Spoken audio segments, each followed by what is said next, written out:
So hello everyone, कैसे हैं आप लोग। स्टार्ट करते हैं एक नया ब्लॉग और फिर से बात करेंगे वीएनएस के कुछ धाराओं के बारे में जो कहीं ना कहीं पर आपके लाइफ में काम आने वाला है और बहुत ही इम्पोर्टेंट है। तो वीडियो को स्टार्ट करते हैं, चैनल को सब्सक्राइब कर लेना। तो वीएनएस धारा नंबर 6 में है दंड के शर्तों के अंश, जिससे हमारे भारत में जितने भी कोर्ट या न्यायालय हैं जहां अपराधी को सजा दिया जाता है वहां उसको कितने साल का सजा दिया जाएगा, कितना साल जेल में रखना है, यह सब चीजों को वीएनएस धारा नंबर 6 तय करती है। उदाहरण के लिए किसी अपराधी को कारावास मतलब जेल में रहने का सजा मिला है तो उसको कितना साल जेल में रहना होगा, यही सब चीजों को बीएनएस धारा नंबर 6 के तहत कैलकुलेट किया जाता है। लेकिन कानूनी रूप से सजा का कोई सीमा तय नहीं है, इसलिए कोर्ट के द्वारा उसको 20 साल का बराबर माना जाता है। पर आपको 20 साल का सजा नहीं दिया जाएगा, जितना आपने अपराध किया है उसके हिसाब से 20 साल का 1/4 या 1/3 आपको सजा दिया जाता है। तो जितना बड़ा आपने अपराध किया होगा कोर्ट आपको उसके हिसाब से ही सजा देगा और उतना ही साल आपको जो है जेल में रहना पड़ेगा।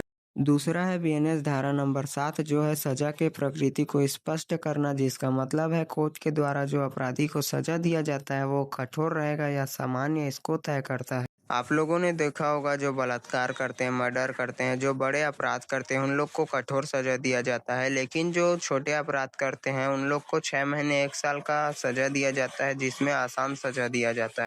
लेकिन ट्विस्ट यहाँ पर आता है, अगर कोर्ट चाहे तो आपको दोनों सजा दे सकता है, कठोर और आसान। वह आपके अपराध के ऊपर डिपेंड करता है। जैसे कि अगर आपको 1 साल का सजा मिला है तो आपको 6 महीने कठोर सजा दिया जाएगा, टॉर्चर किया जाएगा, और बाकी के 6 महीने आपको नॉर्मल और आसान सजा दिया जाएगा। ठीक है। तो तीसरा है हमारा बीएनएस धारा नंबर 8 जिसमें है जुर्माना की राशि और उसको नहीं चुकाने पर क्या सजा होगी, कोर्ट आपको क्या सजा देगा, जेल में तो नहीं डालेगा। आप लोगों ने देखा होगा गाइस, हम बिना हेलमेट के गाड़ी चलाते हैं, रेड लाइट तोड़ते हैं तो हमें 500 से 1000 का जुर्माना लगाया जाता है, जिसको हम आसानी से भर देते हैं और हमको जेल भी नहीं जाना पड़ता। लेकिन ऐसे बड़े अपराध जिसका कोई जुर्माना तय नहीं रहता कि 5000 लगेगा, 10,000 लगेगा या फिर 20,000 लगेगा, ऐसे में कोर्ट आपके ऊपर उतना जुर्माना लगा सकता है जितना आपकी चुकाने की क्षमता हो। उससे ज्यादा भी लगाने का कोर्ट को कोई अधिकार नहीं है। ठीक है। दूसरा बात करते हैं जुर्माना नहीं देने पर क्या सजा मिलेगा। तो गाड़ियों का चालान नहीं भरने पर गाड़ियां तो सीज कर दी जाती है,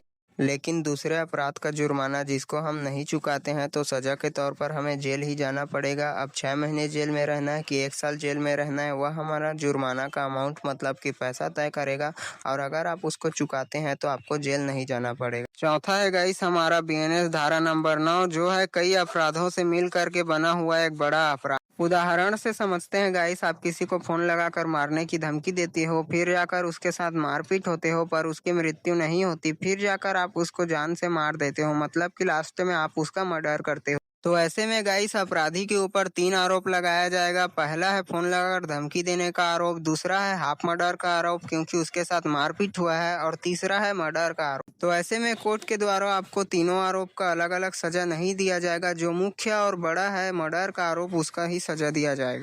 पांचवा है गाइस हमारा बीएनएस धारा नंबर 10 जो है कई अपराध में अपराधी के ऊपर संदेह। उदाहरण से समझते हैं गाइस, अगर किसी जगह में चोरी भी हुआ है, मारपीट भी हुआ है और मर्डर भी हुआ है तो कोर्ट को यह नहीं पता है कि अपराधी ने कौन सा अपराध किया है, तो कोर्ट आपको वह अपराध का सजा देगा जिसका सजा सबसे कम रहता है, क्योंकि भारतीय न्याय संहिता के द्वारा कहा गया है कि किसी निर्दोष आदमी को बिना सबूत और गवाह के उस अपराध का सजा नहीं दिया जाएगा जो उसने कभी किया ही नहीं। तो ये हो गए गाइस हमारे बीएनएस मतलब कि भारतीय न्याय संहिता के 5 और धाराएं, और पिछले वीडियो में भी मैंने 5 धाराओं को अच्छे से समझा दिया था, और अभी मैं 5-5 धारा इसलिए समझा रहा हूँ क्योंकि ये छोटे छोटे हैं जिसको समझने में आसानी होता है। बाकी इतनों दिनों से मैं काम में थोड़ा ज़्यादा बिजी हो गया था गाइस, इसलिए वीडियो नहीं आ रहा था, उसके लिए मैं माफ़ी मांगता हूँ। मिलते हैं नेक्स्ट एजुकेशनल इंपॉर्टेंट वीडियो के साथ, चैनल को सब्सक्राइब कर लेना।